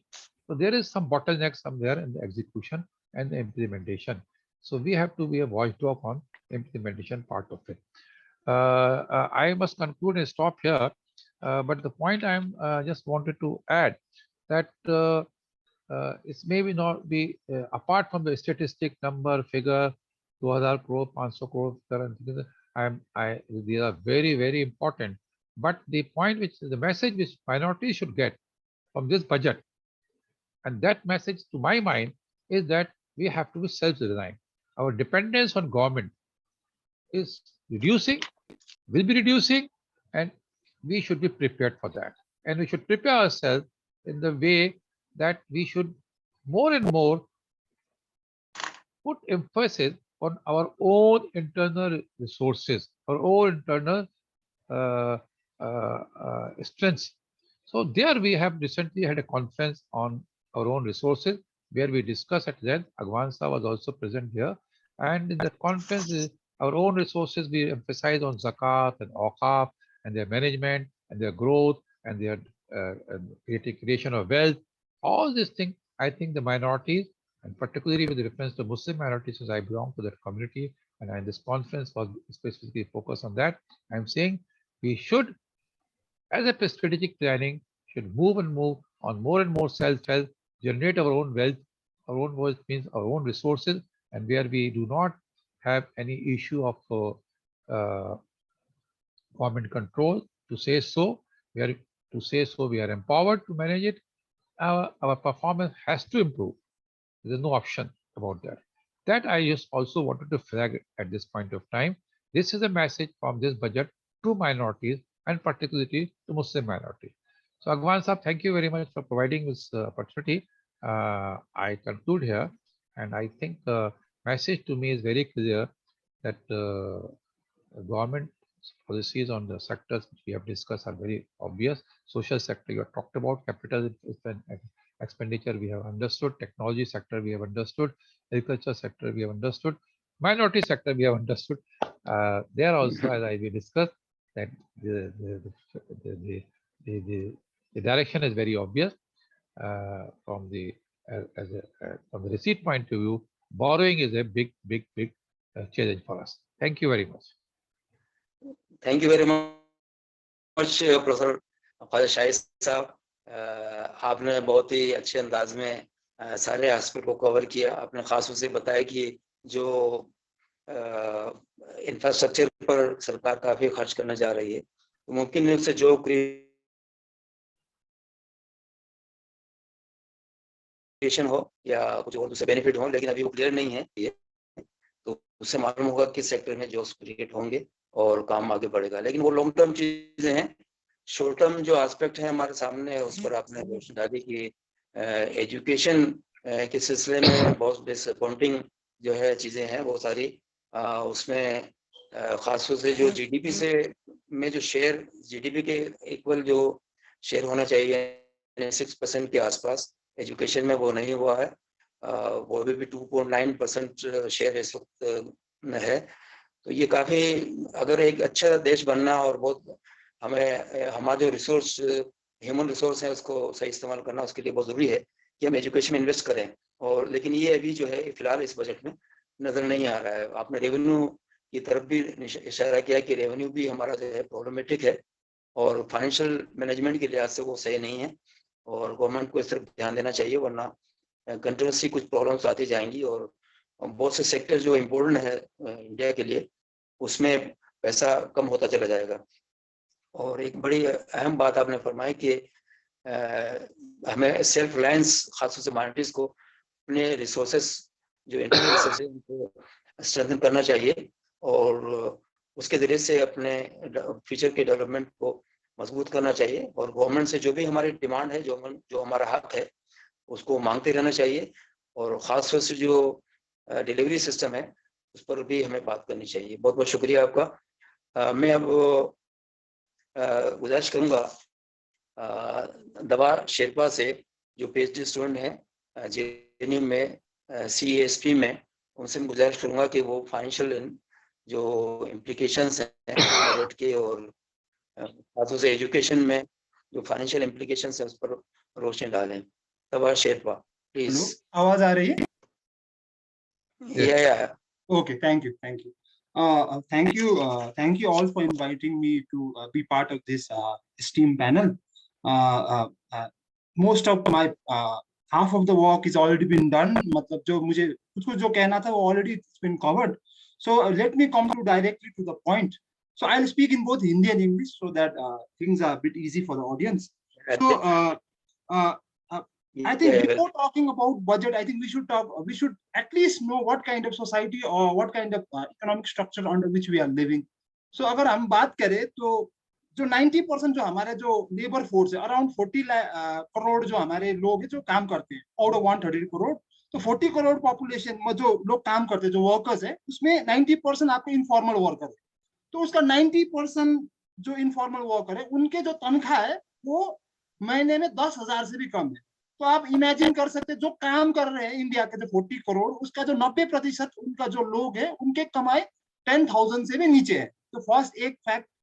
दूसरा fact ये है कि अगर आप 25,000 भी कमा लेते हैं महीने में तो आप इंडिया का टॉप 10% में आ जाते हैं। तो ये एक दिखाता है कि इंडिया कैसे, इंडियन जो इकोनॉमिक मॉडल है, जो Indian economic growth, it has failed to deliver जो बेसिक जो एक डिसेंट इनकम जो एक आवाम को देनी थे वो डिलीवर करने में इट हैज मिजरेबली फेल्ड। तो ये एक पॉइंट मुझे बताना था। दूसरा कि मान लीजिए जो बजट की जो हम लोग बात करें, when we talk about budget we have to be very careful कि बजट में थोड़ा कुछ टेक्निकलिटीज होते हैं जहाँ पे हमें लगता है कि जो शायद आम ऑडियंस जो इकोनॉमिक्स बैकग्राउंड से नहीं है, जो उन्हें पता ना हो, मुझे लगता है वो बताना चाहिए। फर्स्ट होता है कि हम लोग जो बजट में जो अनाउंस करते हैं, इट्स नॉट नेसेसरी कि वही उतना ही स्पेंड करे। तो बजट में जो अनाउंस करते हैं हम इसे बोलते हैं बजट एस्टिमेट। फिर उसको बाद में 1 साल बाद फिर वो हम लोग जब वो लाते हैं उसको बोलते हैं रिवाइज एस्टिमेट। हमने बोला 100 करोड़ खर्च करूंगा, बजट में तो बोल दिया, लेकिन हो सकता है सिर्फ हम 5 करोड़ खर्च करें। जैसे कि ये माइनॉरिटी वाला जो अभी अफेयर का जो था, तो लास्ट बजट में बोला गया था कि 5,020 करोड़ खर्च करेंगे, लेकिन खर्च कितने हुआ? सिर्फ 2,612 करोड़। तो हमें ये समझना पड़ेगा कि जस्ट सरकार ने कह दिया बजट में हम लोग इतना करेंगे, ये कोई गारंटी नहीं कि सरकार उतना ही करेगा। तो हमारा जब भी कंपैरिजन करेंगे हमें ये ध्यान में रखना पड़ेगा कि बजट एस्टिमेट जो है वो सिर्फ एक ऐलान है, ये नहीं होगा कि उतना ही सरकार इंप्लीमेंट करेगा। ये एक बात। दूसरा बात होता है कि रिवाइज के बाद आता है, एक तो बजट एस्टिमेट सरकार ऐलान करता है, दूसरा होता है रिवाइज एस्टिमेट कि हाँ मैंने बोला 100 करोड़ खर्च करूंगा, खर्च किया सिर्फ 60 करोड़। और तीसरा होता है एक्चुअल एस्टिमेट। एक्चुअल एस्टिमेट का मतलब होता है कि आपने एक्चुअली कितना खर्च किया। हो सकता है आपने बोला 100 करोड़, रिवाइज किया बोला 60 करोड़, फिर एक्चुअली आपने सिर्फ स्पेंड किया 50 करोड़। तो मुझे लगता है जब भी हम लोग जो न्यूज में सुनते हैं कि इतना इतना करोड़ अनाउंस कर दिया, ये स्कीम इतना आ गए, हमें we have to be very careful कि वो सिर्फ एक बजट एस्टिमेट है, वो सिर्फ एक ऐलान है, वो सिर्फ सरकार का एक मंशा है। ये नहीं है कि वो जितना बोलेगा उतना ही खर्च करेगा। तो एक्चुअल जो खर्च होता है, जो उसे बोलते हैं हमें एक्चुअल एस्टिमेट, वो हमें 2 साल बाद मिलती है उसका डेटा। तो एक चीज हमें ये हमेशा ध्यान में रखना पड़ेगा कि जस्ट बिकॉज सरकार ने अनाउंस कर दिया, ये इससे कोई गारंटी नहीं कि वो उतना ही खर्च करेगा। ये एक चीज। दूसरा चीज ये कि जब हम लोग बोलेंगे हाँ ठीक है 5% बढ़ा दिया या 6% बढ़ा दिया, तो उसमें हमें याद करना पड़ेगा these are nominal figures. Nominal figures का मतलब ये होता है कि मान लीजिए कि महंगाई तो है इकोनॉमी में, तो जो 100 रुपया अगले साल का जितना सामान खरीद पा रहा था, अब के साल में वो 100 रुपये उतना खरीद नहीं पाएगा। तो इसलिए हमें जो चाहिए रियल इंक्रीज कितना हुआ। एक होता है नॉमिनल इंक्रीज, मान लीजिए 100 से वो बढ़ा दिया 105, लेकिन अगर 5% इन्फ्लेशन है, तो अगर आप 5% बढ़ा रहे हैं तो उसका मतलब कि आप कुछ बढ़ा ही नहीं रहे।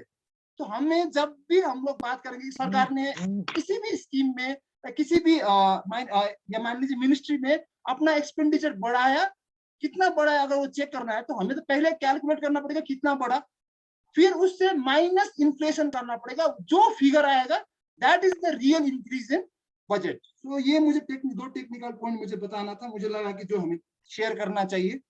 और रही बात जब तक हम लोग बात करेंगे, मैं I concentrate my part mostly on education को मैं फोकस करके बात रखना चाहूंगा।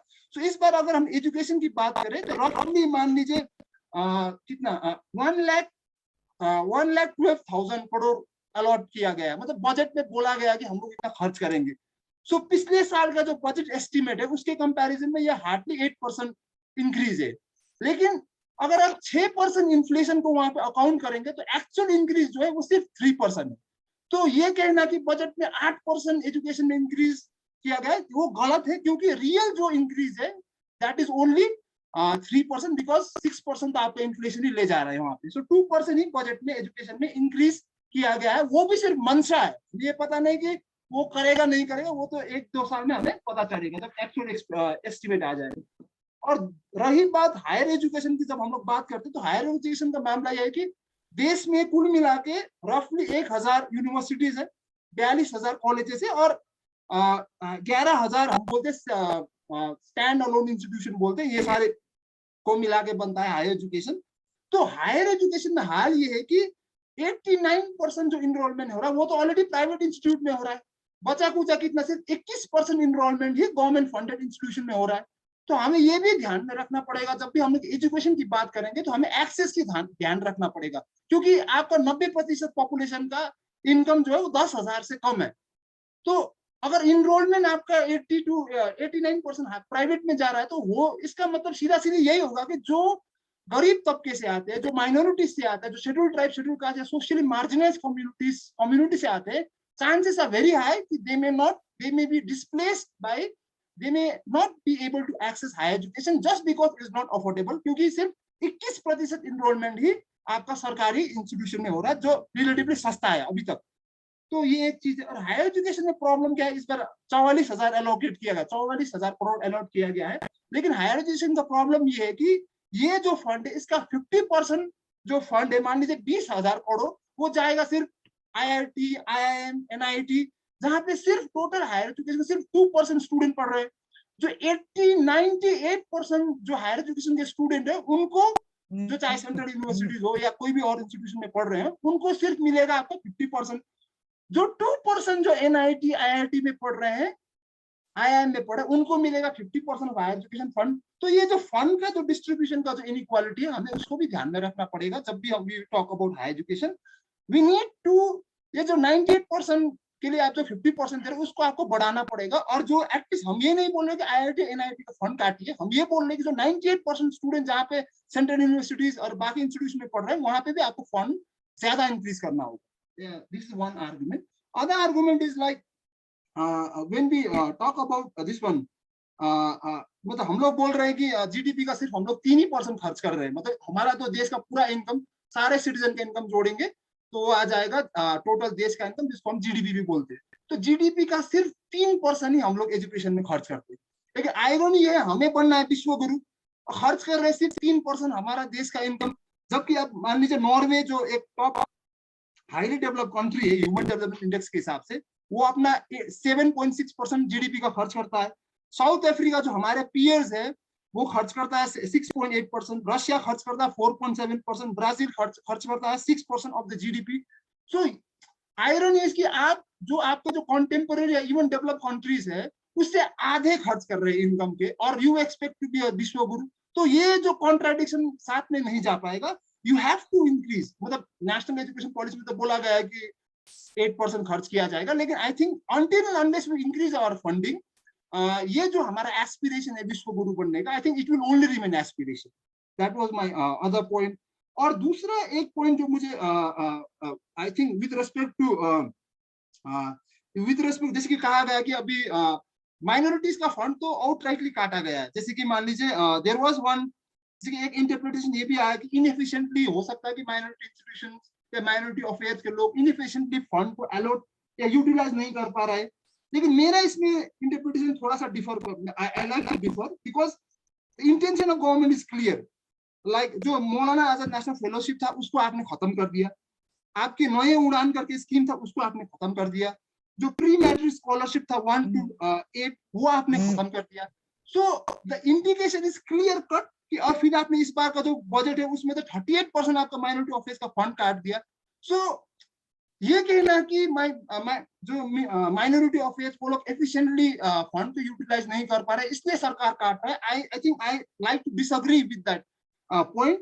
Rather intention is very clear कि जितने भी जो हायर एजुकेशन इंस्टीट्यूशन में कहीं ना कहीं मुझे लगता है जो सोशली मार्जिनलाइज कम्युनिटी है, चाहे शेड्यूल ट्राइब हो, ओबीसी हो या माइनॉरिटीज हो, उनको आने से इनडायरेक्टली डिस्करेज किया जा रहा है। ये मेरा इंटरप्रिटेशन है, पीपल में डिसएग्री विद इट। और दूसरा चीज हमें ये समझना पड़ेगा कि जो ऑल ओवर इंडिया का जो एजुकेशन का एक्सपेंडिचर है उसमें जो सेंट्रल गवर्नमेंट से 25% ही खर्च करता है। सो 75% जो एजुकेशन का खर्च है, जैसे मान स्टेट यूनिवर्सिटीज चलाना है तो वो 75% जो खर्च है वो स्टेट गवर्नमेंट करता है। लेकिन अब इस बजट में क्या किया गया कि जो स्टेट का जो ट्रांसफर होता है, जो सेंट्रल गवर्नमेंट को जो स्टेट्स को देना पड़ता है फंड, उसको बोलते हैं ट्रांसफर फंड।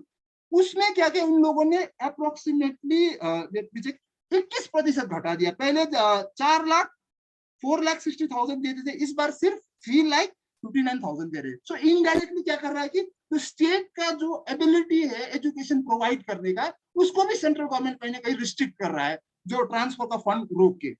और चौथी बात जो मुझे आई थॉट कि I should highlight was this point that कि इवन जब बात ये भी आ रहा है कि ना एक अपीजमेंट चल रहा है शेड्यूल ट्राइब का जो थोड़ा अभी वोकल है, उन लोगों का फंडिंग बढ़ रहा है। लेकिन if you closely watch aggregate figure में देखेंगे तो ऑफ कोर्स जैसे कि ट्राइबल मिनिस्ट्री को 47% बढ़ाया गया है, ठीक है। 7,000 था लास्ट टाइम, अभी 12,000 बढ़ाने की बात चल रहा है। लेकिन अगर आप उसके अंदर में थोड़ा डिटेल में जाएंगे तो जो SC/ST को जिस तरीके से अलॉट सब प्लान होता है उसके हिसाब से पूरा अलॉट किया जाता है। तो जो टोटल जो अलॉटमेंट है which was supposed to be utilised for purpose of welfare of ST scheduled tribe and scheduled caste approximately 2.5 lakh crore का आता है। तो उसमें लास्ट ईयर का फिगर देखेंगे तो 97,000 करोड़ जो है उसको डाइवर्ट किया गया। That fund was meant to be utilised for SC/ST का वेलफेयर के लिए, लेकिन उसमें आपने कहीं रोड बनाने के लिए XYZ स्कीम में आपने यूटिलाइज किया which was not supposed to be utilised. तो इवन दिस आर्गुमेंट की मतलब SC मतलब माइनर शेड्यूल्ड ट्राइब का फंड बढ़ रहा है तो इसलिए शेड्यूल्ड ट्राइब का बेनिफिट होगा, इसको भी मैं क्वेश्चन करना चाहूंगा कि पिछले साल का डेटा क्लियरली बोल रहा है कि तो 2.5 लाख करोड़ अलॉट किया गया था टोटल सारे स्कीम में which was meant to benefit SC and ST, उसमें से 97,314 करोड़ जो है उसको आपने डाइवर्ट किया, मतलब SC/ST के वेलफेयर को छोड़ के कहीं और यूटिलाइज किया। अगर सिर्फ और डिटेल में जाएंगे तो 4,545 करोड़ सिर्फ आपने रोड ही बना दिया। तो इसलिए ये जो हमारा जो आर्गुमेंट है कि फंड बढ़ रहा है, नॉट नेसेसरी कि उनका जो उस कम्युनिटी का वेलफेयर भी बढ़ेगा, हमें देखना पड़ेगा उसको फंड को कैसे यूटिलाइज किया जा रहा है वहां पे। और मोस्ट ऑफ द पार्ट में आखिरी जो मैं पॉइंट बोलना चाहूंगा दैट इज कि ये जो आर्गुमेंट दिया जाता है कि सरकार पास क्या करे, सरकार पास पैसा ही नहीं है। जैसे कि right before me one speaker rightly pointed out कि रिसीप्ट साइड में there is a lot of problem, but I would say that ये फंड नहीं है वाला argument I won't believe, because कि इन दिस बजट ओनली जो आपको जो रिच को जो काफी अमीर लोगों को जो सरचार्ज लगाया जाता है वो सरचार्ज 12% रिड्यूस किया गया है। सोचिए, जबकि इनकम इनइक्वालिटी आपका मतलब roof over the roof top है उसमें जा रहा है, तो वो संसार का सबसे वर्स्ट इनकम इनइक्वालिटी और वेल्थ इनइक्वालिटी अभी इंडिया में है। उस सिचुएशन में जो रिचेस्ट जो पॉपुलेशन है जो इनकम टैक्स पे करते हैं उनके ऊपर जो सरचार्ज लगाया जाता है उसको 37% से रिड्यूस करके 25% रिड्यूस कर दिया आपने। तो 12% तो आपने उनको छूट दे दिया जो ऑलरेडी अमीर के भी ऊपर जो अमीर है। तो ये कहना है कि सरकार के पास पैसा नहीं है तो उसको मैं आई डिसएग्री। इवन जो हम लोग बोलते हैं टैक्स रेवेन्यू फॉरगॉन बोलते, एक सरकार का एक बजट में आता है, ये होता है कि आपको कंपनियों से टैक्स उठाना था लेकिन आप कुछ एग्जेम्पशन की वजह से आपने उठा नहीं पाए। तो लास्ट बजट में अराउंड 84,000 करोड़, 84,000 करोड़ आपने बड़े कंपनी 5,000 करोड़ के 500 करोड़ के ऊपर जिनका टर्नओवर है उनके कंपनी से 84,000 करोड़ आपने टैक्स नहीं उठाया। तो ये आर्गुमेंट देना कि सरकार के पास संसाधन नहीं है और इसलिए हम लोग आप सोशल सेक्टर में खर्च नहीं कर सकते, I frankly find it very hard to digest or very hard to accept. At the end, I like to conclude my this part is that कि एक पार्ट कि आप सिर्फ GDP का 3% खर्च करेंगे तो बाकी जो डेवलप कंट्री जो 7% 8% कर रहे हैं उन लोगों का आउटकम को आप मैच नहीं कर पाएंगे। उन लोगों का आउटकम को अगर मैच कर रहा है तो आपको भी जीडीपी एजुकेशन में एक्सपेंडिचर जो है वो एटलीस्ट 5 to 6% तो लाना पड़ेगा। दूसरा पॉइंट है कि ये जो अभी जो स्पेशली माइनॉरिटीज एसएसटी ओबीसी का डिफरेंट मतलब स्पेसिफिक स्कीम्स में जैसे कि कम किया जा रहा है या बढ़ाया नहीं जा रहा है या सेम फंड एलोकेट किया जा रहा है, उसको कहीं ना कहीं वी शुड चैलेंज। हमें सरकार को ये आवेदन करना चाहिए वहां पे बढ़ाइए, देखिए, क्योंकि अनटिल अनलेस फंड नहीं बढ़ाएंगे तो आउटकम भी वहां पे बढ़ने का कोई चांस नहीं है। और तीसरी चीज जो बहुत ही इंपॉर्टेंट है कि जिस तरीके से रैम्पेंट जो प्राइवेटाइजेशन ऑफ हायर एजुकेशन चल रहा है, चाहे XYZ किसी भी नाम में, दिस विल इनडायरेक्टली जो है हमारे जो ऑप्रेस कम्युनिटी है, चाहे वो माइनॉरिटीज हो, SC हो, ST हो, OBC, उनको हायर एजुकेशन के एक्सेस से पीछे धकेल रहा है और आगे दिन में और भी ज्यादा धकेलेगा। और लास्ट पॉइंट जो मुझे कहना था, विच में भी कि अगर ये जो आर्गुमेंट दिया जाता है कि सरकार खर्च नहीं कर पा रही क्योंकि सरकार के पास पैसा ही नहीं है, ये आर्गुमेंट अगर आप देखेंगे, जिसकी मान लीजिए 10 साल में जो बैंक ने जो लोन नहीं चुकाया, जिसे बोलते हैं हम लोग रिटर्न ऑफ, राइट ऑफ बोलते हैं, अराउंड 10 लाख करोड़ का राइट ऑफ सरकार ने अपने ही पैसे से कर दिया है। तो ये कहना है कि सरकार के पास पैसा ही नहीं है, that argument can not be sustained by if you go by evidence. So with that, I like to conclude my what do you say, my speech lecture. Thank you. Thank you very much, Mr. Dawa Sherpa. You have raised very valid points and given some point of thought regarding the budget and its outcome. आपने खासतौर से जो कही कि जो actual expenditure है उस पर निगाह रहनी चाहिए, सिर्फ बजट एलोकेशन से बात नहीं बनती है और उसको भी उसका रिवीजन होना चाहिए। लेकिन आपने इसके बाद ये भी कहा कि नॉमिनल इंक्रीज को रियल इंक्रीज के बैकग्राउंड में देखना चाहिए और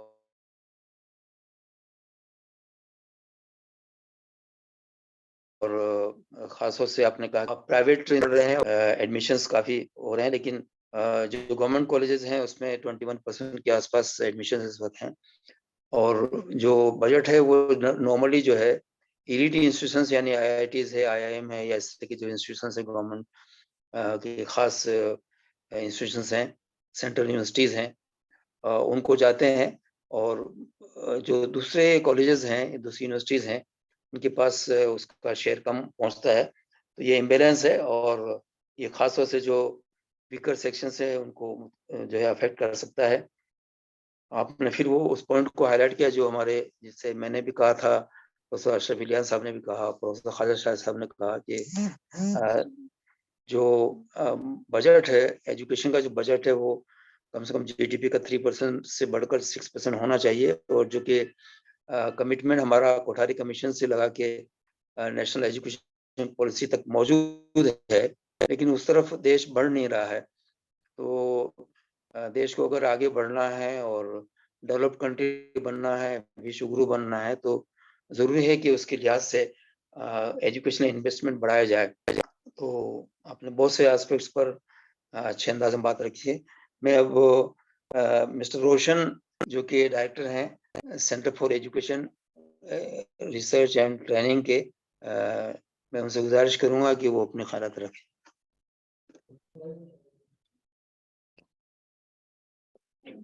Assalamu alaikum. Actually, most of the points were covered by different speakers, so there nothing much for me left to focus on. But irrespective of this, I want to focus on some points.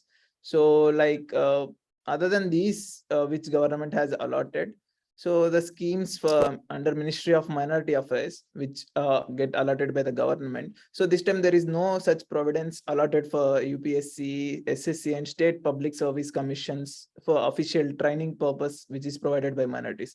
Last time the allocation was nearly 8 crores, but this time such no steps were taken by the government. So which states सबका साथ सबका विकास जो नारा लेके उड़ता है government, तो उसको फुलफिल करने में इस बार भी इस बजट में भी कुछ खास बात नहीं दिख रही। लेकिन दूसरी बात, जो टीचर ट्रेनिंग की बात की गई थी to bridge the gap of knowledge due to Covid crisis, So we hope that's a good step, but we don't know how much the implementation part will take place. And like few other steps like increasing of nursing colleges, like we think like instead of increasing more colleges, yeah, that's a good step, but irrespective of that, government should also focus on developing the infrastructure which should be maintained in present education system. So there is a loophole of infrastructure which is present in the present colleges, so government instead can focus on these issues too. So, and the other schemes like Ustad and Naeem Manzil, which is given training for the minorities. So it has also reduced to a mere of 10 lakhs. And other than this, so if you see Kendriya Vidyalayas, there are nearly 1200 schools of Kendriya Vidyalayas. So the allocation is nearly 200 times greater than the normal government schools. Like if 14 lakhs of government schools are there, but 200 times if you're increasing the allocations for Kendriya Vidyalayas, so then you will talk about equality and equity of education and access to education. So, but that doesn't show. So if you focus equality and equity, it should be for everyone and it should be ease for everyone. But these steps which the government has taken, it doesn't show. Increasing high inequality will obviously reduce the education sector. It will and it will have an impact on economy. If you see Sweden and all, it is the most inequality country in around 1910-20, but now it is the most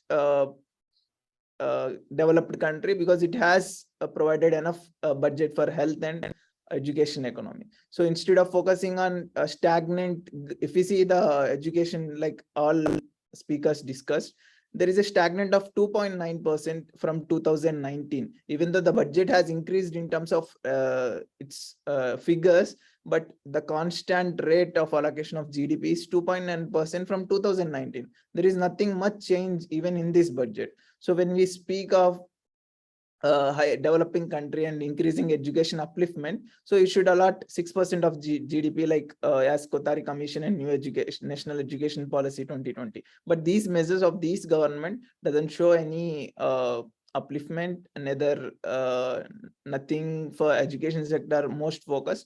And regarding to minority, the scholarships as discussed before by different speakers, so that is also impacted, increasing post metric as a nominal charge and decreasing merit cum means from 365 crores to 40 crores. And the research funds are not as the research, if you see the ISRO and all, so these were target taken by different governments to increase. So now ISRO and all is giving competitive to other states like other developing nations like UK and US. When you focus on research and development, if you are not allocating that many funds to them, so you can't see that growth, you can't see that. That's how the migration issue is happening now to developing countries. The students and youth are migrating to that nations. So these issues, and most probably unemployment issue, has not even taken into consideration or not even addressed in this budget.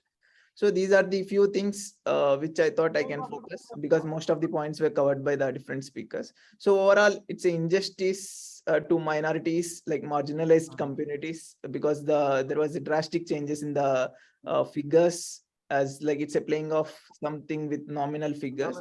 So that thing happened. And overall education budget, yeah, overall figures has increased, but the growth is stagnant. Assalamu alaikum. Thank you very much, Mr. Roshan. And, आपने बहुत important point उठाया कि UPSC के examination के लिए जो amount पहले दी जाती थी वो इस बार खत्म कर दी गई है, और उस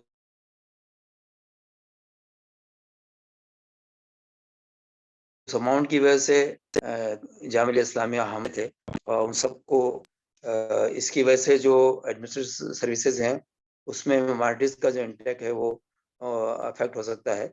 ये बहुत अहम पॉइंट है और इस सिलसिले में हमें थोड़ा सोचना चाहिए और बात करनी चाहिए।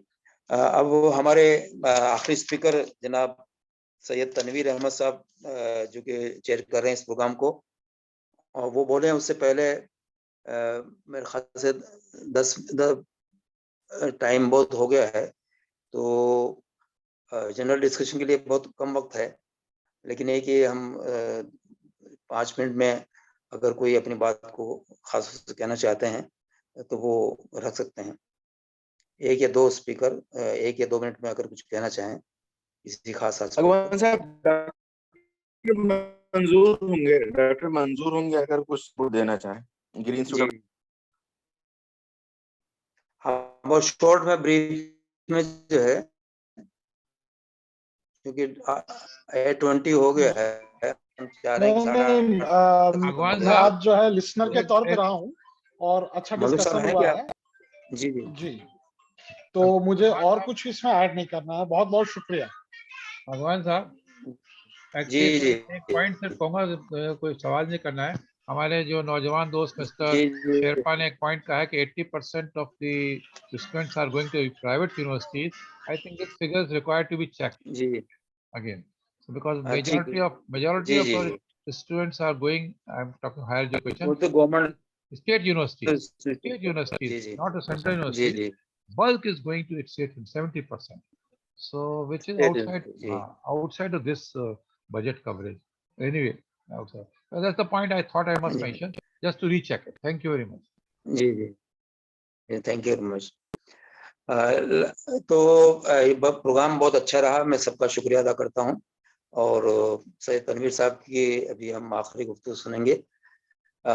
ये इस तरह के प्रोग्राम जो हैं ये पिछले कुछ सालों से काफ़ी बड़े हैं, तो ये खुशी की बात है कि हमारा इंटरेस्ट जो है गवर्नमेंट की पॉलिसीज़ और बजट को लेकर काफ़ी बड़ा है, और बहुत से ऑर्गेनाइजेशंस ने इस बार जो है इस तरह के प्रोग्राम ऑर्गेनाइज किए हैं। अभी फाइनेंस मिनिस्टर ने भी बात कही है बजट में कि फाइनेंशियल लिटरेसी बढ़नी चाहिए, और उसके लिए उन्होंने बाकायदा कहा कि जो एनजीओज हैं उन एनजीओज के जरिए से फाइनेंशियल लिटरेसी को बढ़ाने की कोशिश करेंगे। तो ये एक बहुत अहम काम है कि हम जो ऑर्गेनाइजेशन से जुड़े हैं या और ऑर्गेनाइजेशन हैं वो फाइनेंशियल लिटरेसी को बढ़ाने की कोशिश करें, ताकि जो स्पेशली जो एक्टिविस्ट हैं, सोशल वर्कर्स हैं, कम्युनिटी के लिए सोचते हैं, उनके अंदर ये समझ पैदा हो कि पॉलिसीज का और बजट का हमारे डेवलपमेंट पर क्या असर हो सकता है और वीकर सेक्शंस के लिए उसके क्या फायदे हैं। तो उम्मीद है कि हम इससे के प्रोग्राम और ऑर्गेनाइज करेंगे। लेकिन जो सबसे अहम चीज़ है वो है कि जो बजट आ जाने के बाद हम इंटरवेन नहीं कर पाते हैं, हम सिर्फ रिव्यू कर सकते हैं और अपने कुछ अच्छे एस्पेक्ट को देख सकते हैं, कुछ नेगेटिव चीज़ों को शॉर्ट आउट कर सकते हैं। लेकिन जो बेसिक काम है वो ये कि बजट आने से पहले यानी काफ़ी जुलाई अगस्त के आसपास जो है हमें प्रोग्राम्स करने चाहिए, ताकि जो बजट रिक्वायरमेंट्स हैं, जो इंटरवेंशन हम कर सकें, और उस वक्त जो है जो एमपीज हैं उनसे मुलाकातें हैं, उनको हम बाकायदा एक कंसल्टेशन करके अपने सजेशंस और ओपिनियंस दे सकते हैं। तो उसका शायद ज़्यादा इम्पैक्ट होगा। लेकिन अभी भी जैसे जावेद साहब ने कहा है कि जो स्टैंडिंग कमेटीज हैं उनसे मुलाकात हम करने की कोशिश, और अगर मुमकिन हो तो जो बजट हम जिस सेक्टर में चाहते हैं उसमें एलोकेशन के लिए हम कोशिश करें, तो ये मुमकिन है। तो उम्मीद है कि हम जो बजट बनने से पहले की जो जनाब सैयद तनवीर अहमद साहब से गुजारिश करूंगा, जो कि डायरेक्टर हैं मरकजी तालीम बोर्ड के और जो चेयर कर रहे हैं इस प्रोग्राम को, उनसे गुजारिश करूंगा कि वो अपने प्रेसिडेंशियल एड्रेस पेश करें। जनाब सैयद तनवीर अहमद साहब। बिस्मिल्लाहिर्रहमानिर्रहीम। जनाब रशीद आगवान साहब, प्रोफेसर शाहिद साहब, अशरफ साहब, डॉक्टर जावेद साहब, दावा शेरपा साहब, रोशन साहब, और हमारे इस ऑनलाइन डिस्कशन के शुरका, ऑर्गेनाइजर्स, को ऑर्गेनाइजर्स और भाइयों और बहनों, हम पिछले तकरीबन 2 घंटे से बजट 2023 पर एक अलग पर्सपेक्टिव में एनालिसिस सुन रहे थे। इस एनालिसिस के जो टेक होम पॉइंट हैं उसको जनाब रशीद आगवान साहब ने आपके सामने रखा और उन्होंने शुक्रिया भी अदा कर दिया। तो मुझे ये एहसास हो रहा है कि प्रेसिडेंशियल रिमार्क्स या सदारती कलिमात की कोई ख़ास ज़रूरत नहीं है, लेकिन रस्म की अदायगी के लिए मैं 5 मिनट आपके लेना चाह रहा हूँ।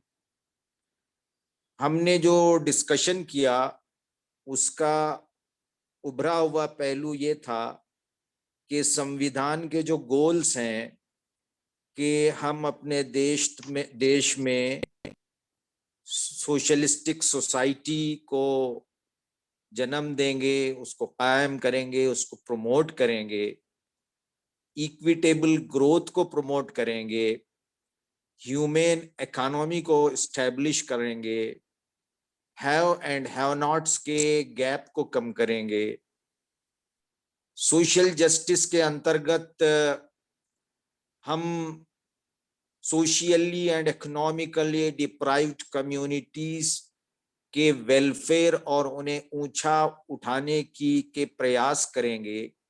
ये सारे हमारे कॉन्स्टिट्यूशन के गोल्स हैं और इन्हीं गोल्स को अचीव करने के लिए हम ईयरली बजट बनाते हैं। हमारे स्पीकर्स ने बहुत ही intelligently with reference to these objectives or goals they analyze the budget। मैं उन तमाम का शुक्रिया अदा करता हूं। बात आई कि इस डिस्कशन को हम आगे ले जाना चाहिए। बिल्कुल सही है, हम सिर्फ for the sake of analysis इसका आयोजन नहीं किए हैं। हमने बिलखुसूस मरकजी तालीमी बोर्ड ने इन कोलैबोरेशन विथ CBGA जिसकी नुमाइंदगी यहाँ रिप्रेजेंट कर रहे हैं जनाब डॉक्टर जावेद आलम खान साहब, उनके साथ हमने इप्सा से कर रहे हैं, इप्सा से ओ सॉरी लेकिन वो उसके भी तो हैं जी, उनको रिप्रेजेंट नहीं कर रहे हैं, मान के वो की कर रहे हैं। Okay I am sorry. तो उनके साथ मिलकर हमने पूरे देश से कुछ एक्टिविस्ट्स को आइडेंटिफाई किया था और प्री बजट हमने एक एक्सरसाइज की थी। ये बात आई कि सिविल सोसाइटी में और स्पेशली माइनॉरिटीज में बजट को लेकर अवेयरनेस बहुत कम है और हमारी सोसाइटी में फिनेंशियल लिटरेसी बहुत ही कम है। फिनेंशियल लिटरेसी और बजट के ताल्लुक से शऊर की बेदारी, बजट के बारे में बातों को जानना, उस पर असरअंदाज होना, इंटरवीन करना, इन ऑब्जेक्टिव्स के तहत हमने कुछ प्रोग्राम रखे और वेरियस स्टेट्स में हमने अपने एक्टिविस्ट्स को एनरोल किया है और उनकी ट्रेनिंग का प्रोसेस जारी है। आपके कोऑपरेशन के साथ हम ये जरूर चाहेंगे कि ये प्रक्रिया स्टेट लेवल तक जाए और जैसा कि बात आई कि सिर्फ बजट पर उसका एनालिसिस काफी नहीं है, बल्कि बजट के बाद जो प्रोसेस होता है रिवीजन का, डिसबर्समेंट का, डिलीवरी सिस्टम का, वहां हम इंटरवीन करें और पार्टिसिपेशन इन गुड गवर्नेंस के कॉन्सेप्ट के अंतर्गत हम डिस्ट्रिक्ट लेवल तक भी इसको मॉनिटर करें कि बजट का उपयोग कैसे हो रहा है। बात बिल्कुल वैलिड आई कि चाहे माइनॉरिटीज का बजट हो चाहे दूसरे बजट हो, मेरा एक्सपीरियंस ये है कि बिलखुसूस स्पेशली माइनॉरिटीज के बजट के डिलीवरी सिस्टम में बहुत सारी बाधाएं आती हैं और दूसरे बजट में ट्रांसमिशन लॉस 20 to 25% या मैक्सिमम 30% है, तो माइनॉरिटीज के बजट का transmission loss it is around 50%। तो ग्राउंड लेवल पर, ग्रास रूट लेवल पर हमारे एक्टिविस्ट्स को सतर्क रहना है और उनकी ट्रेनिंग का बाज़ाब्ता प्रोग्राम बनाना है, जिसके लिए मरकजी तालीमी बोर्ड काम कर रहा है। हम आपका भी सहयोग चाहते हैं। आखिरी बात यह है कि हम बजट को जहां पूरे इंडिया के कॉन्टेक्स्ट में देखना है, वहीं हमको माइनॉरिटीज के हवाले से भी देखना है, इसलिए कि minorities are constitutional entity and the reality of this nation. 15% population को कोई कंट्री भी इग्नोर नहीं करना चाहिए, और वो कंट्री जो इंक्लूसिव ग्रोथ की बात करती है, सोशल जस्टिस की बात करती है, उसके लिए तो बिल्कुल ही ये शोभा नहीं देता, बिल्कुल ही ये जायज नहीं ठहरता कि वो इसे नजरअंदाज करे। लेकिन बजट को देखकर कभी कभी ऐसा लगता है, तो इस पर भी हमको ध्यान देने की जरूरत है। प्रोफेसर शाहिद साहब ने वैलिड बात कही कि हमको अपने रिसोर्सेस को कंसोलिडेट करना है, रिसोर्सेस को वेस्ट नहीं करना है। किसी ने कहा, गूगल पर मैंने पढ़ा कि मुसलमान एक फैमिली 10 साल में 2 टन बिरयानी खाती है, और फिर उसमें उसने कैलकुलेट किया कि इस 2 टन बिरयानी पर कितना खर्च आता है। तो हमें हर लेवल पर अवेयरनेस का प्रोग्राम चलाना है। हमारे एक्टिविस्ट इस प्रोग्राम में जुड़े हुए हैं। इस प्रोग्राम के बाद डेफिनेटली डॉक्टर जावेद साहब के साथ मिलकर हम अफर्मेटिव एक्शंस जहां भी हो रहे हैं, हर स्टेट में होते हैं, उन अफर्मेटिव एक्शंस में हमारा क्या रोल होना है, हम किस तरह का रोल प्ले करें, इस पर हम आपकी ट्रेनिंग भी करेंगे और आपको एम्पावर भी करेंगे। मैं आप तमाम का आभारी हूँ, शुक्रिया अदा करता हूँ। Thank you so much.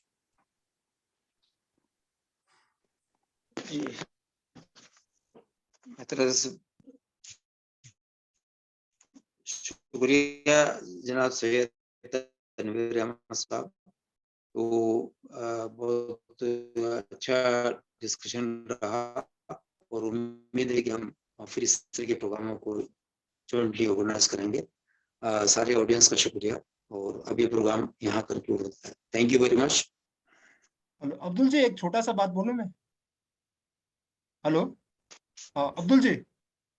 जी कौन सा? हाँ, प्रोफेसर ख्वाजा जी ने एक वो रेज किया था कंसर्न।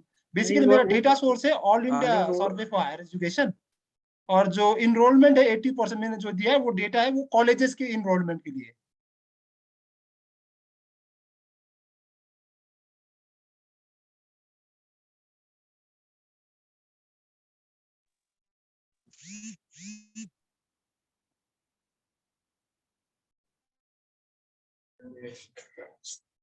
रशीद साहब, अब खत्म किया जाए? जी खत्म, जी खत्म कीजिए। चलिए, शुक्रिया सबका। जी और कुछ हाई टी वगैरह है तो ठीक है, वरना खत्म कर दिया जाए। अब तो डिनर का टाइम है। Sorry, I am very sorry, this is time for dinner. सब लोग अपने अपने घर पे डिनर लेंगे। अरे आप ऑनलाइन टोकन दे दीजिए ना। थोड़ा था। ठीक है जी।